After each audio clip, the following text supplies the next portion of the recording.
markuu albaabka ka sii baxayay ayaan qamiiskiisa ku arkay dhiig. Waxaan dhahay aabe dhiig ayaa kaaga yaalo qamiiska. Wuu fiiriyey, aad buu u naxay. Gurigii ayuu ku soo noqday, wuuna iska bedelay kadib ayuu baxay. Markiiba waxaan daba raacay calaamadihii dhiigga ilaa uu nageeyay qolkii uu aaba naga celin jiray oo maqaasiinka ahaa. Arrinta argagaxa iyo murugada leh waxay tahay ku xirnaaw janaalkeena Ashraf CJ kuna soo biir adiga oo subscribe saaraya si aad wax badan ugu faa'iidid. Mahadsanid. waxaan idinla wadaagayaa dhacdo la yaab leh oo ka dhacday dalka Algeria taasoo argagax gelisay dhammaan dadkii ku noolaa waddankaasi. maalin maalmaha ka mid ah sanadka markuu ahaa 2004 bishii Sebteembar 5 xarunta booliska ee ku taalo xaafad lagu magacaabo Aljilfa waxaa soo booqday wiil 9 jir ah iyo walaashiis ka weyn. waxay weydiiyeen booliska sababta ay u yimaadeen iyo wax ay rabaan in laga caawiyo. wiilkii ayaa ku yiri waxaa la dilay walaalkeena naga weyn oo lagu magacaabo Cabdiqaadir. waa 19 jir waxaana ka shakisanahay inuu dilay aabaheen. booliska ayaa la yaabay hadalka wiilkan da'da yar iyo arrinka la yaab kale uu ka sheegayo aabihiis ayagoo weydiiyay su'aalo dhowr ah. su'aalahaasi waxaa ka mid ahaa maxaad ku aragteen, maxaase keenay shakiga aad ka qabtaan aabihiin. wiilkii ayaa ku yiri gurigeenna waxaa ka mid ah qol maqaasiin ah oo alaabta lagu kaydiyo.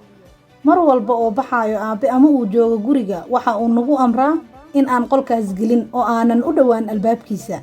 maanta ayuu aaba nooga diray adeeg supermarketka aniga iyo walaashay. waxa uu nagu yiri lacagtan ku soo iibiya cuntada naga maqan. aniga ayaa idinka daba imaanayo, mana soo noqon kartaan ilaa aan idinkaga imaado. igu suga dukaanka hortiisa xataa haddii aad dhammaysataan adeegiina. waan ka ogolaanay, waayaha ayaan ku dhahnay. sidii ayaana sameynay, balse waan daalnay sidaan u sugeynay, mana uusan noo imaanin aabe.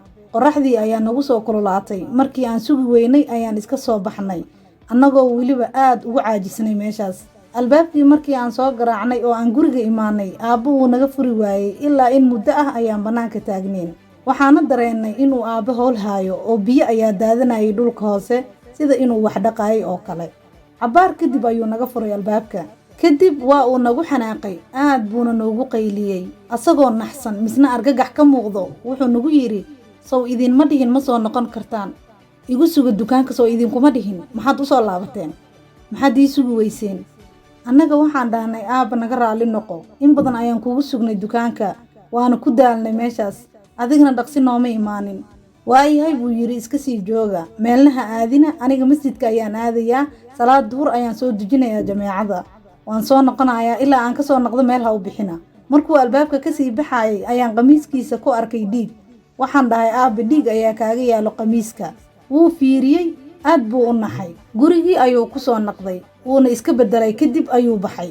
markiiba waxaan daba raacay calaamadihii dhiigga ilaa uu nageeyay qolkii uu aaba naga celin jiray oo maqaasiinka ahaa. arrinta argagaxa iyo murugada leh waxay tahay qolkii aaba uu naga celin jiray oo maqaasiinka ahaa waxaanba ku aragnay walaalkeen Cabdiqaadir oo naga maqnaa misna isagoo meed ah. aad baan u naxnay, madaxa dhaawac ayaa uga yiilay weliba aad u daran. isla markiiba waa soo orodnay, idinka ayaan idiin imaanay si aad wax uga qabataan. booliskii ayaa baaray arrintii, waxay aadeen gurigoodii oo ka samaysnaa dhismo aad u adag. qolkii ay ilmaha u sheegeen ayay baareen, waxay arkeen meydkii walaalkood oo madaxa laga dhaawacay markii hore kadibna dhulka lagu jiiday. haddaba maxay tahay cadowtinimada ka dhaxaysa wiil iyo aabihiis oo imaam ahaa waqtigaas? arrinta yaab kale waxay tahay markii la sii baaray qolkaas maqaasiinka ahaa waxaa lagu arkay meyd qof dumar ah misna uur lahayd oo la dilay 5 sano ka hor. ayagoo lasoo bixinayo meydadka ayuu guriga ku soo noqday ninkii imaamka ahaa.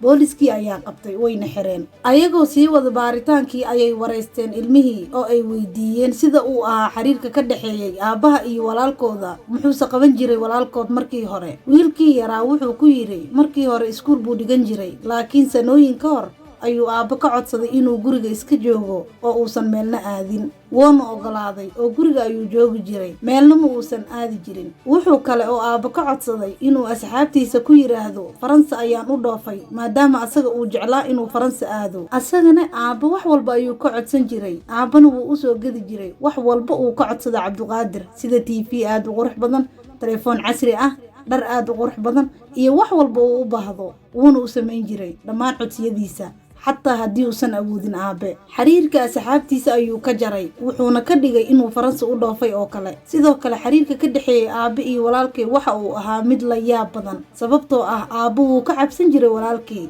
warna kuma uusan celin jirin, lama dagaali jirin, mana uusan dilaynin. aad buu uga cabsan jiray sida annaga uu noola dhaqmi jiray ulama dhaqmaynin. annaga waxa uu nagu dhahaa soo tuugsada cuntadiina kana soo tuugsada kaliya meelaha fogfog oo aanan u dhoweyn xaafadeena, yacni meel aan annagana laga aqoonin ayuu noo diri jiray. annagana sidii ayaan u tuugsan jirnay oo cuntadeena annagaa soo tuugsanaynay. maalin waxaa dhacday inuu Cabdiqaadir ku yiraahdo, aabe ilmahan ka daa inay tuugsadaan, anigaa u shaqaynayo oo siinayo waxay cunaan, bahdilaad intaan ka badan uma adkaysan karo. aabe wuu sasabay Cabdiqaadir wuuna dejiyey. booliskii arrintii ayagoo la yaaban ayay haddana waxay sii wadeen baaristoodii ku aadaneyd dilalkan uu geystay ninkan. waxay ku ogaadeen inuu dilay ninkan xaaskiisa oo uur lahayd waqtigaas. markii la weydiiyey oo lagu yiri, maxaa kugu kalifay dilalkan aad ku dhamaysay reerkaaga, maxaase ku dishay xaaskaaga iyadoo weliba uur ku leh, wuxuu ku jawaabay, xaaskayga way iqayaantay sababtoo ah aniga waxaan ahaa nin soo maray 2 guur iyada ka hor. muddo dheer ayaana soo qabay 2daas xaas, mana aysan ii qaadin uur. waxaan ahay nin madhalays ah oo aan uur loo qaadin. iyada waxaan arkay inay lahayd uur, waxaan ku dhahay uurkan waad igu qayaantay, nin kale ayaadna u qaaday, maxaa yeelay aniga nin madhale ayaan ahay. sidaas ayaa igu kaliftay inaan dilo. sheekadu way isbedeshay. hadduu ninkan madhalays yahay, waa ayo ilmahan waaweyn oo midku ugu weyn yahay 19 jir oo hadda la dilay. waa cajiib runtii. wuxuu yiri naagteyda waxaan ku dhahay, yaa kuu yeelay uurkan, aniga maba lihiye. iyadana way ii hanjabtay oo waxay igu tiri, haddii aad iga dayn weyso erayadan buuqa ah, waxaan kugu wacayaa booliska, waxaana u sheegayaa in aad soo xaday ilmahan oo aad afduub ku keentay. si aysan ii sheegin ayaana u dilay. ilmihii ayaa la baaray oo laga qaaday DNA iyo ninkii loogu magac daray imaamkii dilaaga ahaa si loo ogaado inuu dhalay ilmaha ama inuu sax yahay afduubkii oo ilmaha laga soo xaday reerihii lahaa. waxaana caddaatay inuusan dhalin asaga oo uu soo afduubtay ayagoo aad u yaryar. sidoo kale wiilkan soo kashifay arrinta oo lagu magacaabo Sadaam ayaa booliska u sheegay in loo gelin jiray dharka gabdhaha marka loo baxayo banaanka, timahana loo deyn jiray oo asaga markii banaanka la aaday ayay gabdho camal ugu libisayeen. waa arrin la yaab leh run ahaantii. arrinta kale oo la yaab kale waxay tahay markii la weydiiyey sababta uu u soo xaday ilmaha, wuxuu ku yiri, Sadaam waxa uu gacanta ku leeyahay hal calaamad, halka dadka badankooda ay leeyihiin calaamado isdhaafa oo fara badan. calaamadaas qofka lahna waxa uu ogaanayaa kaydkii dahabka ahaa ee la waayay xilligii Nabi Ismaaciil. waa khuraafaadka ay aaminsan yihiin saaxiriinta, Allah naga najeeye. markuu soo xadayay Sadaam waxa uu ahaa 3 jir. maalin ciida ayuu soo xaday oo dadka oo dhan faraxsan yihiin, reerkiisana murugo ayuu ugu bedelay. calaa kulli xaal markii la ogaaday inuusan ilmaha dhalin asaga oo uu soo xaday ayaa waxaa lagu wareejiyey xaaskiisa walaalaheed, maadaama aan la aqoonin cidda rasmiga ah ee dhashay ilmahan. yacni xaaskii uu dilay walaalaheed ayaa qaatay oo lagu wareejiyey labadooda. awal 3 ayay ahaayeen ilmahaas. Cabdiqaadir ayaa ugu weynaa oo la dilay iyo gabar Zaynab lagu magacaabo, waxaana ugu yaraa Sadaam. nasiib wanaag, arrin qurux badan ayaa dhacday oo lama filaan ah, waana qadarta Alle, maxaa yeelay Alle siduu doono ayuu sameeyaa. bal aan aragno sheekada oo aan ruuxno. ilmihii markii la geeyey xaafadii hooyada soo korisay walaalaheed, macnaha reer abtiyaashood, ayaa dariska waxay bilaabeen inay niyadda u dhisaan oo ay soo booqdaan ilmaha, maadaama aabahooda lagu qabtay faldambiyeed kadibna xabsiga la dhigay, hooyadoodana laga dilay. gabar ka mid ah dariska ayaa soo booqatay, isla markiiba gurigooda ayay ku noqotay.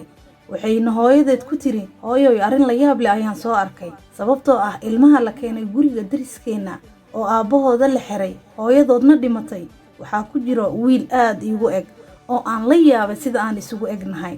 hooyadan oo muddo dheer ka maqnaa wiilkeeda oo ka sabartay markii dambe ayaa soo baxday oo istiri, bal soo fiiri. reerkii ayay u gashay, waxayna ku tiri, ii ogolaada inaan arko ilmaha. gabadhayda ayaa igu tiri, wiil ii eg baa ku jira, si aan u hubiyo inaan aniga dhalay, maxaa yeelay aniga waxaa iga maqan wiil oo la iiga xaday muddo dheer, weliba asagoo 3 jir ah. ileen hadda aabahooda waxaa lagu qabtay faldambiyeed oo ah inuu afduuban jiray ilmaha. waxaa laga yaabaa ilmahan inuu iga afduubto mid ka mid ah anigee. codsigaygana kaliya wuxuu yahay calooshiisa inaa i tustaan. wiilkayga calaamad ayuu ku leeyahay caloosha. wiilkii Sadaam ahaa ayaa laga feeday caloosha, waxaana lagu arkay calaamadii hooyadiisa ay sheegtay. kadib waxaa la sii baaray DNA-ga, waana uu iswaafaqay oo iyada ayaa dhashay. farxad ayaana ka dhacday meeshaasi. waxaa is helay wiil iyo waalidkiis oo kala maqnaa muddo dheer. waa arrin cajiib run ahaantii. Sadaam oo la wareystay ayaa sheegay in hooyadii soo korisay ay ahayd hooyo aad u fiican oo naxariis badan, balse aabihii uu garaaci jiray hooyada aadna u caayi jiray ilmahana uu garaaci jiray. Sadaam wuxuu kale uu u sheegay warbaahinta in magac gabar ah la baray oo lagu yiri Xamiida ayaa lagu dhahaa. Markii ay dadka ku weydiiyaan waxaad ku tiraahdaa magacaygu waa Xamiida. Qisada aad bay inoogu dheeraatay inagoo waqtiga nagu kooban yahay. Waxaan idin rajeynayaa bashbash iyo barwaaqo. Waa noo qaybtii labaad iyo qisadan oo lagu magacaabo imaamkii dilaaga ahaa ama imaamkii manaxaha ahaa.